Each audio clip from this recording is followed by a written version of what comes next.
అంబ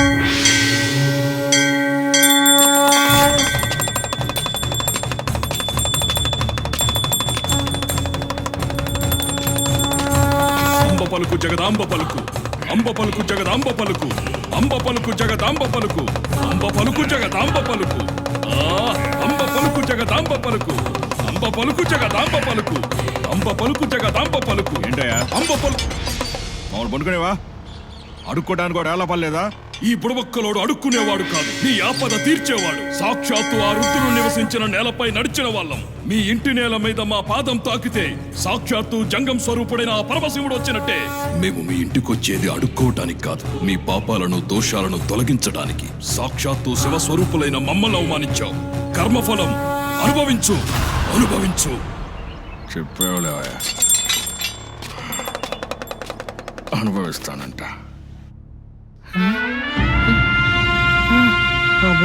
అన్నది నిజమేనా? మురళి, ఎవడ్రా నువ్వు? నేను నాన్న మీ మురళిని. ఏం మాట్లాడుతున్నావురా? నువ్వు నా మురళి ఏమిటి? నేను నిజమే చెప్తున్నాను నాన్న, మురళిని. చూడు, నువ్వు చూస్తే నాకే తండ్రిలా ఉన్నావు. నేను నీకు తండ్రినేంట్రా? బుడబుక్కలోడు. బుడబుక్కలోడు అయితే నేరుగా ఇంట్లోకి వచ్చేస్తావా? నాన్న మళ్ళీ నాన్న నాన్న అంటే పీక పిసికేసి నీళ్లు లేని నూతిలో తోసేస్తా. అది కాదు నాన్న, అది కాదు నాన్న, నమ్మండి నాన్న, నేను మీ మురళిని. రేయ్, నాకు కోపం రాకముందే బయటికి వెళ్ళు. నేను తండ్రి అంట.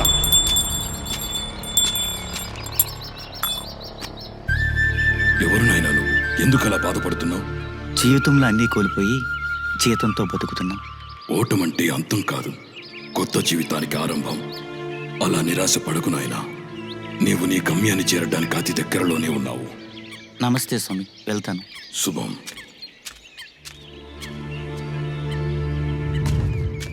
నమస్తే స్వామి, నాకేదో దారి చూపించండి. నువ్వు చేసిన తప్పు చిన్న తప్పు కాదు. నన్ను ద్వేషించటం అంటే సాక్షాత్తు ఆ పరమశివుణ్ణి ద్వేషించినట్టే. దీనికి పరిష్కారం ఒక్కటే, సాక్షాత్తు ఆ పరమశివుడే కరుణించాలి. లేదా ఆ పరమశివుడు అనుగ్రహం కలిగిన వ్యక్తి స్పర్శతోనే నీకు విముక్తి కలుగుతుంది.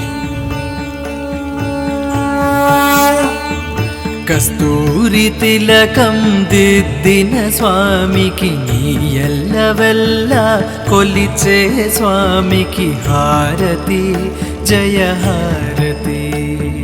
చల్లన చూపుల వెంకన్న స్వామికి కోరికలు తీర్చే కోదండపానికి హారతి, జయ హారతి, హారతి, జయ హారతి.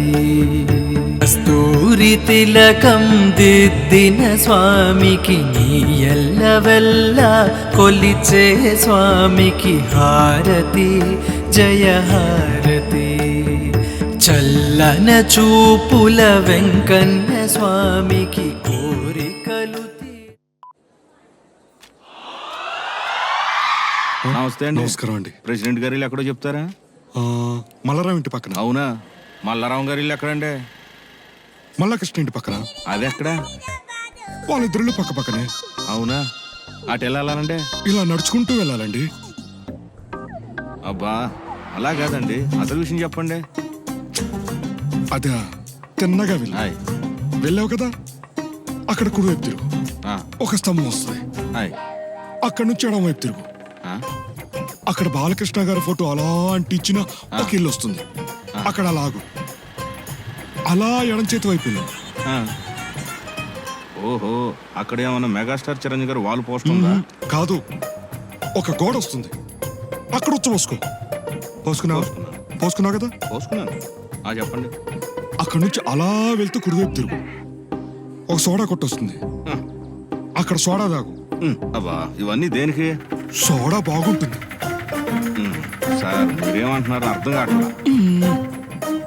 నీకు అర్థం అవ్వలేదు కదా, నేను దగ్గర చూపిస్తా పదండి. మా ఊరును మారుద్దామంటే అసలు ఒక్కడో నా మాట వినండి. ఎదవన్నారు ఎదవలో.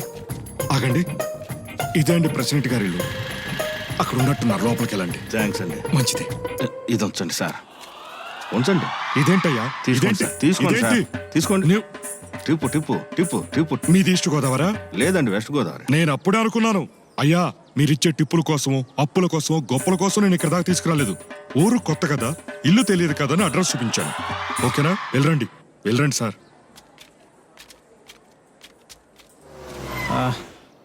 ఏంటి కారు ట్రబుల్ ఇచ్చినట్లుందే. అరే మామ, నేను వస్తుంటే కార్ ట్రబుల్ ఇచ్చిందిరా. నేను లొకేషన్ షేర్ చేస్తాను, కారు పంపించరా.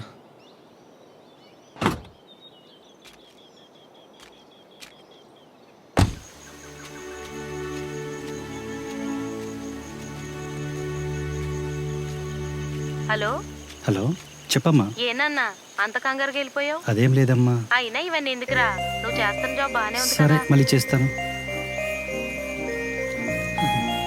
ఏం బ్రదర్ నన్ను చూసి నవ్వుతున్నావు? నిన్ను చూస్తే నన్ను నేను చూసుకుంటుంది brother. Anyway, I'm Raju. I'm Ravi. తల దూరుస్తున్నా నేను అనుకోకపోతే నువ్వు అనుకున్న దారిలోకి వెళ్ళిపోవచ్చు కదా. మహా అయితే ఇంట్లో వాళ్ళు ఒక్కరోజో 2 రోజుల్లో బాధపడతారు. కానీ ఒక్కటి నిజం, మనం నమ్మిన దానికోసం మన అనుకున్న వాళ్ళని కొంతకాలం బాధ పెట్టినా తప్పులేదు. ఇలాంటివి చెప్పడానికి వినడానికి మాత్రమే బాగుంటాయి బ్రదర్. ప్రాక్టికల్గా వర్కౌట్ కావు. ప్రతి ఒక్కరికి డ్రీమ్స్ ఉంటాయి, అవి నెరవేరడం కష్టం. నువ్వు ఆ బాధ ఏంటో తెలియకుండా మాట్లాడుతున్నావు. బాధ నాకా? ఆ బాధ నాకు తెలుసు కాబట్టే నీకు నేను చెప్తున్నాను. ఒక 6 అడుగుల వ్యక్తికి 2 అడుగుల వ్యక్తి షర్టు వేస్తే ఎలా ఉంటుంది బ్రదర్? చాలా అన్కంఫర్ట్గా ఉంటుంది కదా. ఇష్టం లేని పని చేస్తే అలానే ఉంటుంది.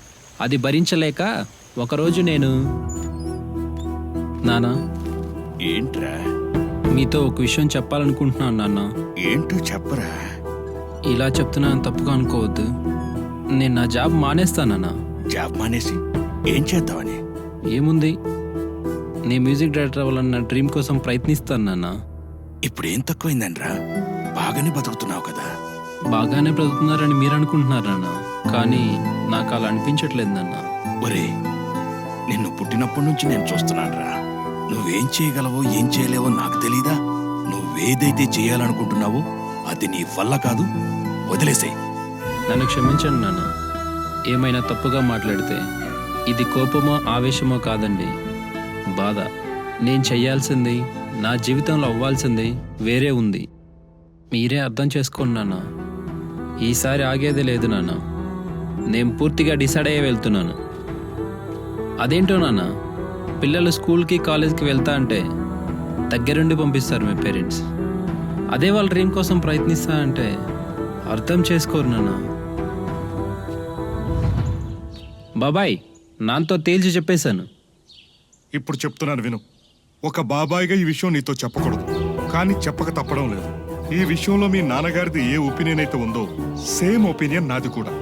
సుమారు 10 సంవత్సరాల క్రితం నేను నీలాగే ఆలోచించేవాడిని. కానీ నేను ఆ కలల్ని చేరుకోలేకపోయాను.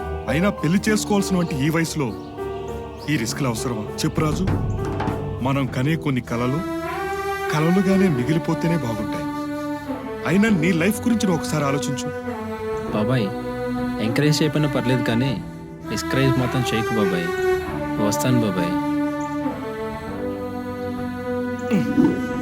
ఆ రోజు ఆ నిర్ణయం తీసుకోబట్టే ఈరోజు మణిశర్మ గారి దగ్గర అసిస్టెంట్గా అవకాశం వచ్చింది.